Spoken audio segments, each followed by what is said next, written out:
You're listening to the Grind Line Podcast. What's up, and welcome to another episode of the Grind Line Podcast. I'm your host, Greg. You're listening to episode 311.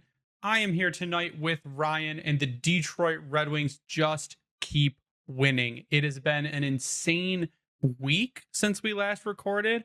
A lot of stuff going on. But Ryan, how are you? I'm good. On a high from this Wings outcomes, if you will. What, the second time since under Todd McClellan they've won 6 straight games. It's really hard to be upset.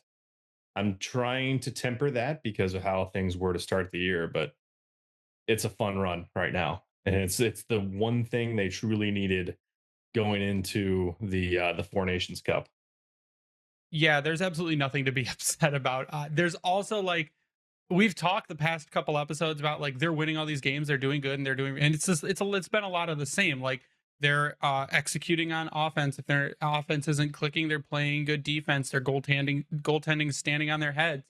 But there are some themes throughout that I think they beg some questions, and we are doing a mailbag tonight. So really quickly, I just kind of wanted to go over. There were 3 games since we recorded last: Red Wings at Oilers, which they won 3-2.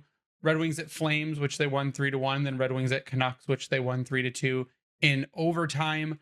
And you sweep a Canada trip, which is historically a really tough one because the time change and the jet lag and the lack of just really good practices, and it's a back-to-back between the Flames and the Canucks, so that makes it even harder.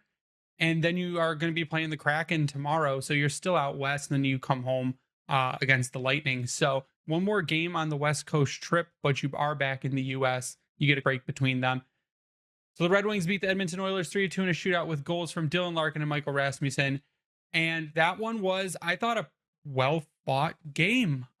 Notable performances from Albert Johansson, who just absolutely stoned Connor McDavid, took the puck, stripped him of the puck, kept with him the whole time. Great gap control. He's a guy we've talked about.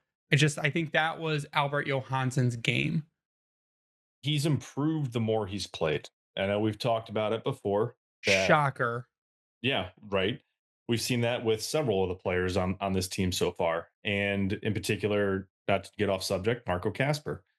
But no, Aljo, I think this kind of goes back to when he was in Grand Rapids before the injury, where if you talk to a lot of people, I know Jen in particular, they stated very plainly and matter of fact that he was doing better and more ready for the NHL than Simon Edvinsson. However, Johansson got hurt, and then we saw Ed come in. It was a little bit longer than we probably all were hoping for. We wanted something to happen with all this going on, but Johansson was just kind of the odd man out. He just didn't seem to get his footing back, and it took him a lot longer. And we were uncertain as to what was going to happen. We saw how the offseason went. He finally did get into a 1-year deal, basically that prove it deal. And thankfully now we're seeing that the cap's going to be rising over the next several years, which will make it easier to keep some of these younger players that are actually showing that, hey, yeah, you're worth every penny right now. I don't know what that penny is going to be for him.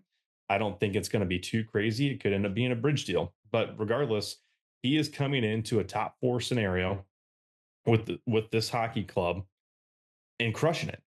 He's doing it like you mentioned the play on McDavid. You could argue, if you want to really nitpick it, that McDavid sort of lost it between his own feet. But the fact of the matter is, when you're watching that play in particular, one that you're calling out, Johansson was with him step for step. While McDavid was making a pretty play, sure, even if he does get that puck between the legs as he was trying to do, McDavid, I think Johansson still hits the puck out from kind of like what we saw last night when they were pushing up the ice. Oh my God, who were we playing last night? Vancouver. Wow, thank you. When I forget where it was, but I know DeKaiser called it out in particular. Vancouver was pushing hard, and he was able to get his stick in the lane as they were trying to kind of do a little bit of a crossing seam as they came across the blue line. But he is doing very simple things the right way, but it's causing a big impact for the Red Wings. It's not hurting them. He's helping reset the offense. reset the defense, and just kind of keep things moving along. I think early on, you could argue that he was definitely timid and trying to get his feet wet. Well, as we touched on, I'm pretty sure it was last week, he's seen his minutes jump up by 4 or 5 minutes, and it has been night and day since that happened. The coaching change has reinvigorated guys like Johansson, Berggren, Casper, Rasmussen, for that matter. I mean, Edvinson has continued to step it up. They're all getting thrown into higher impact roles where we're seeing guys that have been struggling, like Justin Hall, Gustafson. They've just been kind of there, where you're seeing our top four players right now, Ben Sherratt, Mo Sider, Johansson, and Edvinson, are gone, all are getting 20 plus minutes a night between the four of them. And then you're seeing just very little for the back end for the other two. That could be good. It could be bad. It shows they need some more depth. But at the same time, it's hard to argue the fact that your top defensemen are all under the age of 24 years old. Yeah, and Elliot Friedman even said today on 32 Thoughts, they did a little segment about Detroit being like the top team in the NHL right now, as far as since Todd McClellan came in. And they said that it started with their cornerstone guys. So he made a point to bring that up, to basically say, like, yeah, this is what the Red Wings like should have been doing since day one of the season. And now with McClellan's coaching style and the kind of reinvigoration of the locker room, that's what you're starting to see now. But I did say tonight was a mailbag, and we do have a question that kind of follows this vein, so I'm not just going to go back to it after we start that. But the Mexanadian, at the Mexanadian over on Twitter, as a defensive defenseman, I've been watching Aljo closely. This Canada trip, especially, I've noticed his gap control is incredible and may even be on par with or even better than Mo's. So I ask, Johansson's second pair with ASP, I know they're not big, but I think they'll work. And I thought about it for a minute, and then I kind of put this in my brain. What if next season, if they don't go out and make a defensive acquisition, which I think they might go out and try to acquire a defenseman to pair with Mo. But what if you slid Sherratt down to the third pair, put Johansson up there with Mo, and then put Edvinson on a second pair with ASP? That way you kind of shift the big bodies around. You get a better kind of division of talent between the top two lines, with Edvinson, who I think can go toe to toe with Mo on some nights.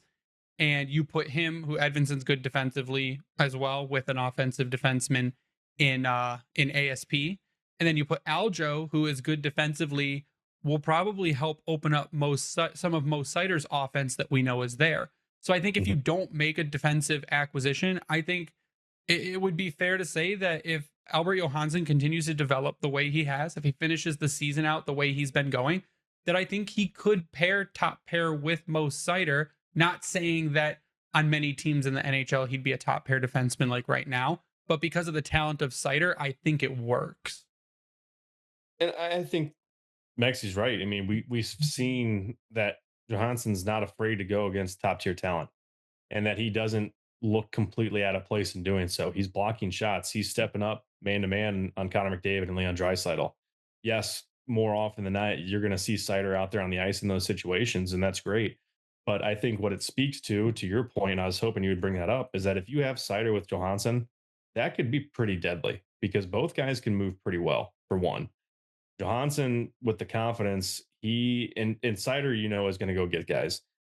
You got Johansson that can move much better than Sherratt, which is kind of a given. Sherratt, yeah, can body much better. That size definitely helps him. But if you can balance that out, and while I wouldn't be against him playing with ASP, if that can be your internal bump to the first line and save you several $1,000,000, you do it.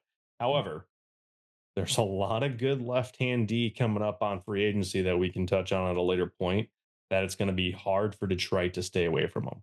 But if you can keep him in your middle pairing role and kind of shelter if ASP cracks the roster next season out the gate, then you can shelter him, float him around your lineup, give him some power play 2 minutes, or even rotate him onto the power play 1, because that's the type of impact player he could end up being for you, or will be for you.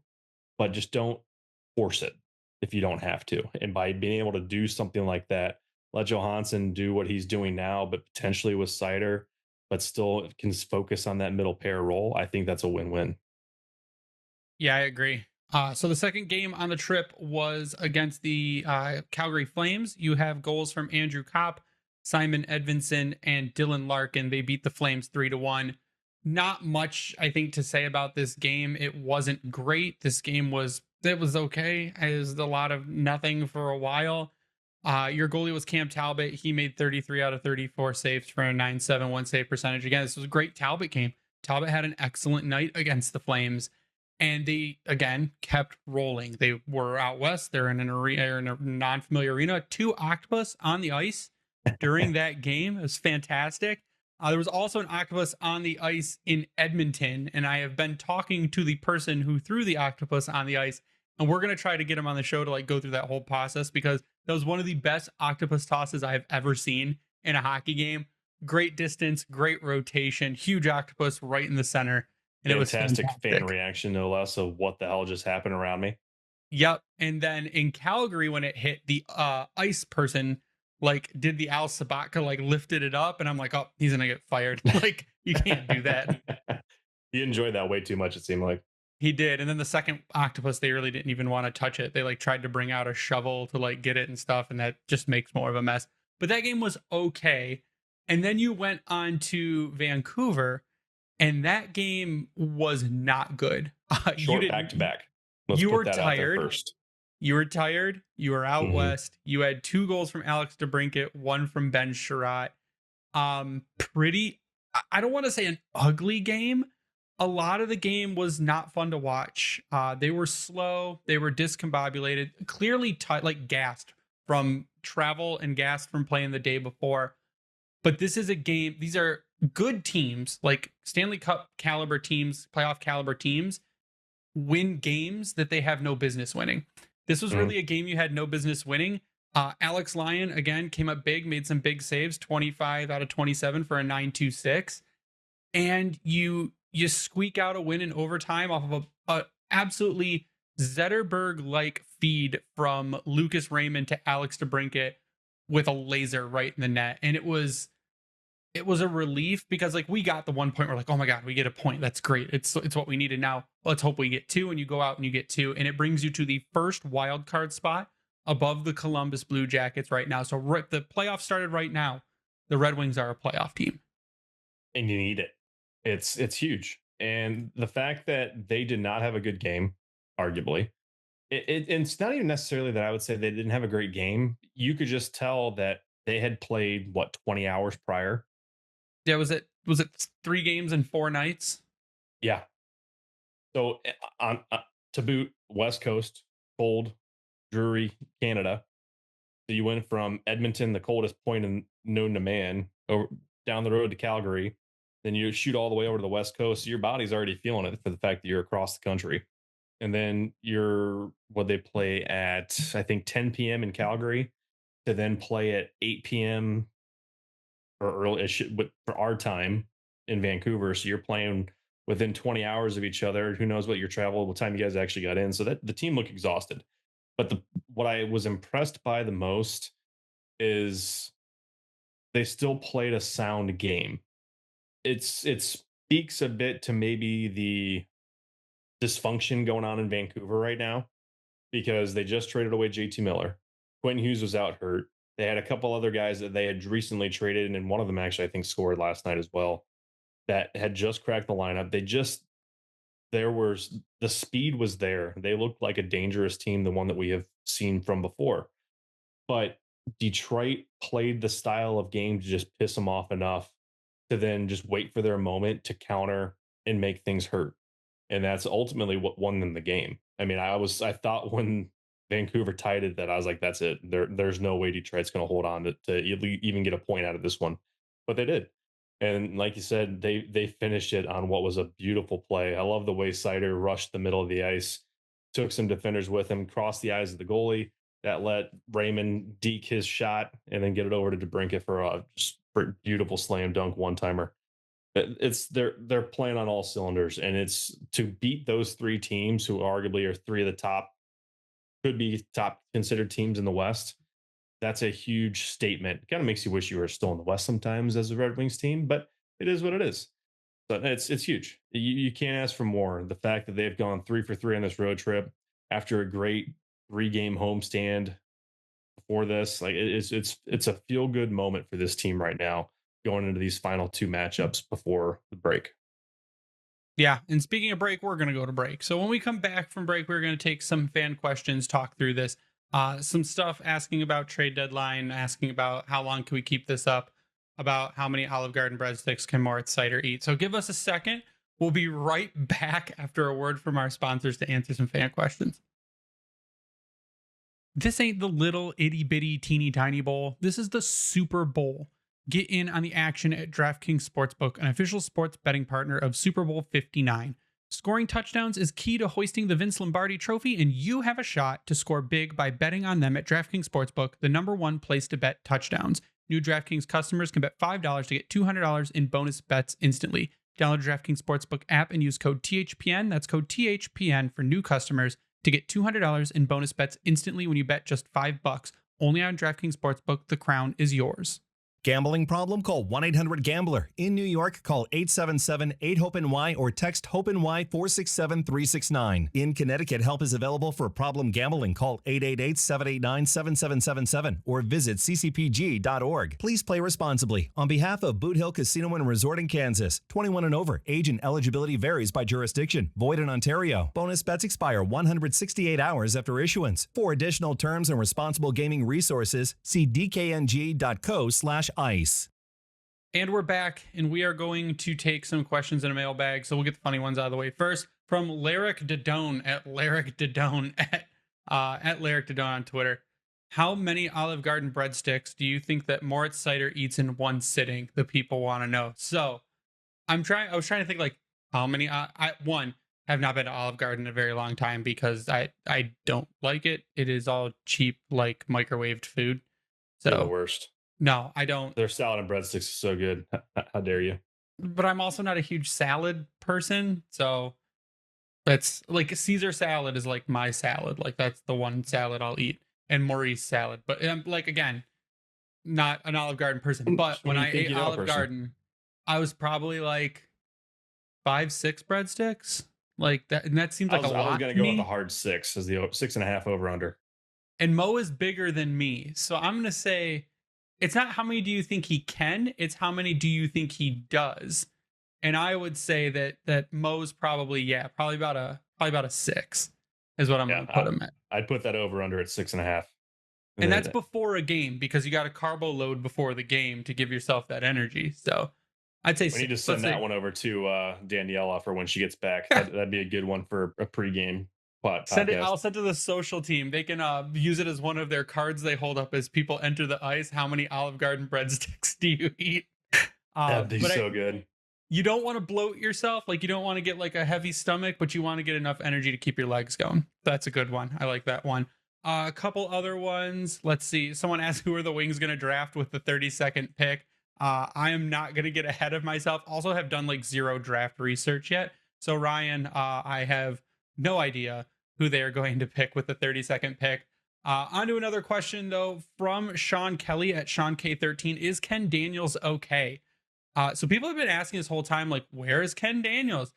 All the team has said, basically, and it wasn't even the team, I don't think. It was just the broadcast that said Ken Daniels had himself a fall, apparently, and was recovering from a fall. But I figured that even if he was okay now, they're not just going to ship him out west in the middle of a trip. Like they'll wait till probably they come back home and let him rest. That is all I know. All I know is that Ken Daniels had a fall. Yeah, you can tell that I forget which broadcast it was. It might have been the LA one or Tampa one, but they all stated, because Ozzy, I think it was the Tampa one, going to be going on a bit of a hiatus and really enjoying the Four Nations. But yeah, that's interesting. Yeah, the Four Nations thing is another thing that I'm like, people keep dropping out of it because they're getting injured and getting replaced with other people. Now they announce that if players want to sit out, they're not going to get any penalty for it. So like they're turning this into it already started as not that fun because a lot of the really big players are not like in it. Like they just don't have teams. And now they're diluting the pool. They're just going to keep diluting the pool because people are going to drop out and not play. So we'll see how this one goes, but I'm not I don't have super high hopes for it. Plus, the jerseys are stupid expensive. So, from Gray Matter Games at Gray Matter Game, assuming the Wings can keep repeating these awesome win streaks all the way until April, come the trade deadline, are the Wings buyers? And if so, where in the lineup should they be addressing? So, as a blanket statement, I think this is the only question we're going to take on trade deadline, simply because we're going to do a whole episode basically around trade deadline. Thomas Dooley at Dooley_Tommy also asked that Steve said realistic goal for this team was a wild card. Do you think he sees improvements with Todd and tries to catch lightning in a bottle and be a big time buyer at the deadline or keep course? So I fought back and forth. Actually, Ryan, I want you to kind of give me your thoughts on the direction you think the team will take at trade deadline, and then I'll go through mine, because I kind of thought it over a little bit today and I might have a different opinion. I mean, where I'm at right now, while I think it would be fantastic to see them promote within to try to make something impactful like that, kind of going to what he stated last year, I don't think they're at that point. I think that kind of the assumptions are getting brought into right there, and Thomas makes the right point. Like, Yzerman sees this team as a team that can make the playoffs. Yes, it's going to be the wild card, but that's not a bad thing. Wild card teams still need to make something happen. I think more than anything, they shoot for a middle six type player and a middle pair defenseman over anything else, because depth wise, I think that's where they tend to hurt the most. I'd be very surprised if he were to make a splash for a prime goal scoring winger, unless the intent was to go after, which would, if it happened, then hell froze over. If he went after a Mitch Marner and brought him in, signed him long term, and that's your deadline acquisition for the next 10 years. To me, it's what can you do to help this team enough without necessarily breaking the bank, because there is still the off chance that you don't make it. And that's where a lot of people are probably going to have a pitchfork out. But I think that if you can shore up the depth a little bit, especially defensively, you're going to be in a good spot, because they did just come out yesterday, rumor, or it was stated, that Petrie's out for another 6 to 8 weeks. I hope that's not what you rely on as your deadline acquisition. Well, to me, I think if you can go acquire someone that could be more than just a deadline and then that's it, you're not looking for something, a rental. Yeah, we don't want rentals. There we go, rental. If you're not going, I don't see the move for rental. I see the move to be someone impactful for now and at least for another 1 to 2 years, because they've got a lot of contracts falling off that would necessitate that type of move. Yes, there are young players that could potentially make that impact. Maybe a Nate Danielson. I don't think that's going to happen. Sandin Pellikka is not going to be coming over at trade deadline. They're right now playing much better and making their own push for playoffs, which we may not see him at all over North America this year. Who knows? I hope not, but that's besides the point. I think that with the statement made, something will happen that we haven't seen the last couple of years. So the direction I took with it today was, and I even tweeted out, I'm like, if the Red Wings keep playing this way, trade deadline is going to give me a heart attack. Because do you take the risk and make a change? Do you risk messing with clearly the chemistry that the team has right now and how they are playing and the guys that you've promoted playing really well? And you give, like you said, give more play time to a guy like Johansson, and he takes advantage of that and shows that he's got the skill to do it. Marco Kasper playing a great game that since McClellan came in. Do you rely on those guys to keep going and then hope you continue these win 6, maybe lose 1 or 2, win 5 more, win 6 more kind of streak? Or do you say, okay, look, we've got a great team, there's a way I can make it better, and then I hope I don't mess with the chemistry of the team in the meantime? If they do, I think you're right. I think you go for a middle six probably center. If you can get a second line center to play, that I think would do really well. If someone to put between Cat and Kane that could center them really well, I think that's a possibility. Do you get a left defenseman to now? Do you spend big on a left defenseman? And again, you would put him up there with Mo, your second LD, but that would again force someone out of the lineup. That's a Ben Schroeder, or Justin Holl, or a Eric Gustafson out of the lineup, and that would put Ed on your second pair, and that would shift Aljo down to your third. So I think there's the fine line between saying, yes, we're amazing, let's go make a big splash in not free agency, but at the trade deadline to show that we're all in for playoffs. But on the other hand, let's give these guys who are actually performing like this the tools and ability to do it. But then does that also send a message to your team like, you guys fought to get to this point, but now I'm not going to give you anything to help you keep going? Right.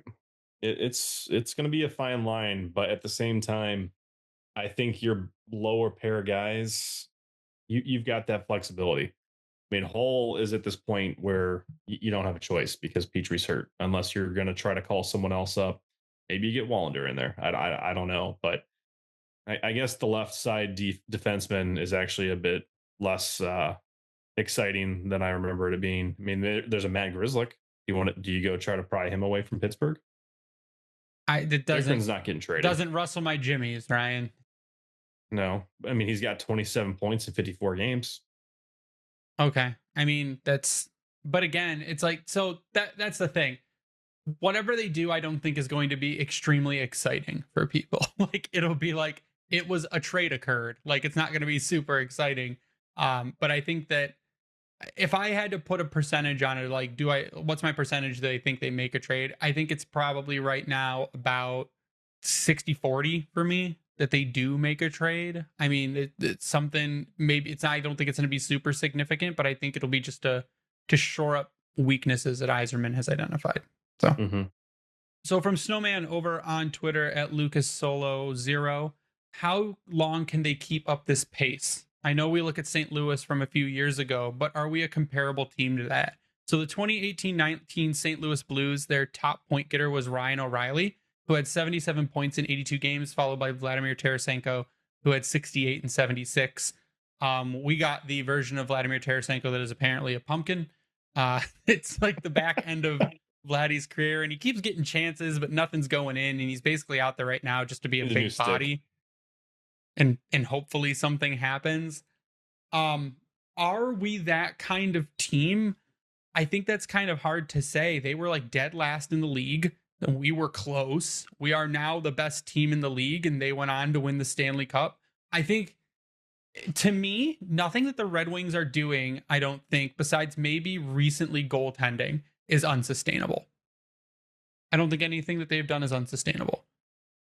No, and what's important about that, and you touched on it a minute ago, is that if they're winning every couple of games but keeping the losses to a minimum, meaning lose 2-3 max, you're going to be in a good spot. Because if you go if you're going 3-2 every 5 games, that starts to separate you out a little bit, and especially if you can sprinkle in some overtime losses in that too, that's a big deal. And for the way Detroit's playing, yeah, I get it. I don't know if do you want to call it the end of the honeymoon? I think you're past that point for the fact they've had 2 6-win game winning streaks with McClellan. They are currently 14-4-1 since he took over, which is tied with the Dallas Stars for most points in the entire league. I mean, if they can be remotely close to that, this is a playoff team. It's hard to fight that. But my worry, and I was kind of thinking about this last night, is what will this 2-week break do to them? Because you do have several of your guys playing in this tournament. Is this gonna take a toll? I hope not. Because you know that when it comes to wearing your country colors in these type of events, these guys are not gonna lay back. Maybe they will. Maybe because it's an NHL sanctioned, NHLPA sanctioned event, it's going to be a little bit of a different story, and maybe we won't see the intensity. I doubt it, because all you got to do is go back to the World Cup of Hockey, and that was some amazing hockey to watch. If you can just keep playing smart as they are, the odds are in your favor. Yeah, looking right now on Tankathon, the Detroit Red Wings have the hardest strength of schedule to finish out the season with 29 games left. That's 2 against the Caps, 1 against the Stars, 3 against the Hurricanes, 2 against Vegas, 2 against the Wild, 2 against the Panthers as their toughest opponents. And their easiest opponents, 1 against Buffalo, 1 against the Kraken, 1 against the Ducks, 2 against Utah, 1 against St. Louis, 1 against Montreal. And easiest strength of schedule to finish out the season, seems to be the Toronto Maple Leafs. So that's not fair. But like I said, I don't think anything besides maybe goaltending is not super sustainable to finish out the season. So keep playing to your strengths, keep everyone healthy. That's another thing. If everyone can stay healthy, then I think they have a shot of getting to the playoffs. Now, are they a team that goes far in the playoffs? Yet to be seen. And I think that also depends on what they do at trade deadline. But I don't see why they couldn't at least make it there and make a little bit of noise while they're there. Right. Next question comes from Samantha over on Blue Sky. Does Kane provide a noticeable benefit or detriment to the team overall when he's on the ice? She says his points are decent, but his plus minus is terrible. Now, I won't rant about plus minus. I don't like it. I will never use it as an individual stat. I think it's a better team stat than anything. And overall, I think it's not a good stat for anything at all. But I kind of separated this into two camps. So Patrick Kane with Newsy, 29 games played, 5 goals, 2 on the power play, 9 assists, 3 on the power play for 14 points, 5 power play points. Kane with Todd, 14 games played, 6 goals, 4 on the power play, 10 assists, 6 on the power play for 16 points, 10 on the power play. So 16 points in 14 games under McClellan, 14 points in 29 games under Newsy. I think McClellan knows how to play Patrick Kane, and I don't think Patrick Kane is a detriment. He was hurt for a while. He had his first game back. It's going to take maybe a little bit longer to knock the rust off because he's an older player. But I don't think he's a detriment when used in the correct situations. And he's been really good on special teams lately. I think that's the important part of the special teams. I was actually pretty frustrated with how things went with him last night. I thought that I was okay with him being on the fourth line to start. But I feel like with the struggles we've seen with Tarasenko, to continue to throw him out there with DeBrincat and Kopp, I thought was kind of a slap in the face to Kane. Mainly because you could tell that Kane had the freshest legs out of anyone on the team. And I thought last night he was actually playing extremely aggressive in all the right ways. He was driving the net. He was forcing plays up the boards. And he was also he had a very aggressive back check. You could argue, yes, the team was tired, but you could tell that he was out there ready to play. And I think the sheltered role probably pissed him off for one. And I wouldn't blame him. I think that with these struggles that you're seeing from Tarasenko, with the stats you're seeing that you posted here with Kane, with McClellan, 16 points in 14 games, you got to have him out there. The way the Cat's playing, keep that going in any way you can. Yes, a lot of it is due to the power play success, and that may not it won't likely continue the way that it's going. However, you take what you get when you got it. And if that needs to carry over to 5-on-5, that's where we know that Kane and DeBrincat can be extremely dangerous because they're one of the top scoring duos in U.S. skater history in the NHL. You got to exploit that. So to me, you just got to put him back there. Get him. He got his one game back. I hope the next game he's back with Cat in his other wing. I agree. So this is the last question tonight, Ryan. We're going to pose this one. We'll do our sign-offs during this as our final thoughts. So from Sir Cywink at Mike Cywink on Twitter, how much is Stevie offering Rantanen if he makes it to free agency? Imagine next season we get ASP, Danielson, and Rantanen coming in, maybe sprinkle in Mazur and Kosa. It's really, really fun to think about, and this will lead us into kind of, and maybe maybe on Thursday we'll talk about the cap going up, but Red Wings will have a lot of money. And Rantanen, if your two targets, if you're looking at a forward, are Mitch Marner and Rantanen, if they both make it to free agency, you're looking at over $10 million per player. Rantanen's probably going to make closer to that, like 14.5. I think if you're looking at a Marner might make closer to 12, 11 and a half, 12. The cap is going up. The Red Wings are going to have over $20 million in free cap space. I think my comfort level with a Mikko Rantanen is around a $14 million contract. And people have gone back and forth with me and said, hey, Yzerman's not going to pay him more than Dylan Larkin because Larkin is the captain and Yzerman's old school like that. And no one gets paid more than your captain. And my response to that is then he doesn't want to win. if he's not serious about paying players what market value is, you're not going to get a big name player. You're going to have to try to win with what you've got. And you're going to have to fully rely on your rookies. But if you want to go out and sign a star, you need to pay him a lot of money. And Rantanen right now, 7 years, $14 million, make it happen. Absolutely. I don't think you even balk at the idea of what the price tag might be for a guy like that, because now you're talking about what we obsessed over in a Johan Franzen type big body guy that can consistently, is the key word here with Rantanen, put the puck in the back of the net, but also set up your guys. And he will hit you. He is literally a full package. You're not necessarily going to get all that with Marner, but you know what? I'm still going to pay him good money to bring that type of scoring threat onto this team. Because, as was mentioned, you've got an ASP coming. You've got a Danielson. You got a Mazer. You've got a Lombardi. There's other guys that you don't, maybe not necessarily thinking about, that we've touched on before, that could be coming into this roster. And with how things are looking, I've loved Kane. If that's the swan song and we can at least get into the playoffs with him one more time, great. But that's $4 million to use toward a guy like Rantanen that I am going to be full send on. Jeff Petrie's contract is gone.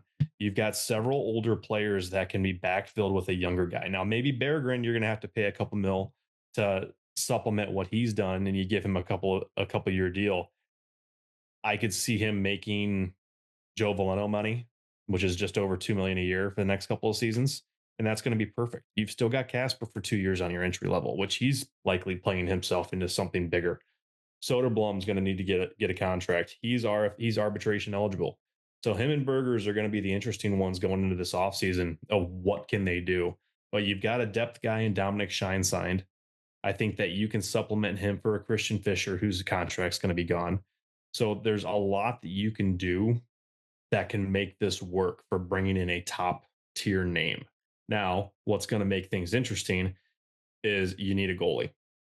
You still need someone to stopgap you, unless Kosa, they say, is ready to go next season, which I might be very amazed by that, because you do have Cam Talbot under contract, but that's it. Outside of that, you're looking at the minors. You're looking at Soup, which I think he's actually on an expiring deal as well. He was only a 1 year deal. And then you got to figure out what to do with Kosa. Do you try to bring Lyon back? It'll be his age 33 season on a cheap deal. I think that would make a lot of sense. I don't know if you could state that he is making above his pay grade. You probably could. That's probably a fair argument to make. But at the same time, that's going to be, I think, your biggest question mark is who you have supplementing Cam Talbot. And he's going to be 38. So it's interesting. But I would absolutely be all in on a top tier winger to help this team out coming into next season. Already around 33. Yeah.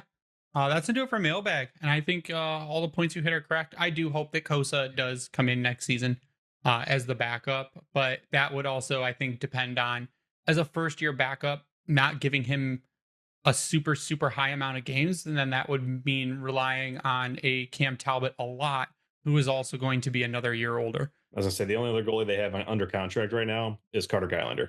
Yeah. So, and it all, I think, also depends on what Trey Augustine decides to do, if he's going to stay at State or if he's going to try and jump over to like the Griffins or the Walleye or wherever they want to put him. I think the reality is they're going to have to sign another, if they don't bring a guy like Lyon back, which I kind of hope they will, because you can get him likely for at cost in maybe 2 more years. I think that's the ideal scenario, because he's done a lot of overlap with his contracts on the goaltending side, and I think that would work out perfect for Arcosa. I agree. You can follow me online at Bringing the Winning. You follow the Grindline Podcast online at Grindline Pod. Give a shout out to the Hockey Podcast Network and thank them for hosting us and spreading us around. I'd like to thank Vintage Detroit, where we have our exclusive t-shirt collection, promoting the new designs recently. So if you haven't seen them, go check them out. Vintage posted the Todd Father one, which I love. I think I did a really good job on that one. Over on Instagram, they posted that one. They're over on our Twitter. They're over on Instagram. They're everywhere. 6 new designs up over there, as well as the ones from last season. Which the only place we get our Detroit jerseys from and worked on. They're absolutely phenomenal over there. You can sub to us on YouTube. Go to youtube.com, search the Grindline, sub, turn on the notifications. You'll get notified whenever an episode goes live. And you can find us on all major podcast platforms. That is Spotify, that is Apple, that is Amazon Music, everywhere. But that's going to do it for us tonight. So for Ryan, I am Greg. You stay classy, Hockey Town.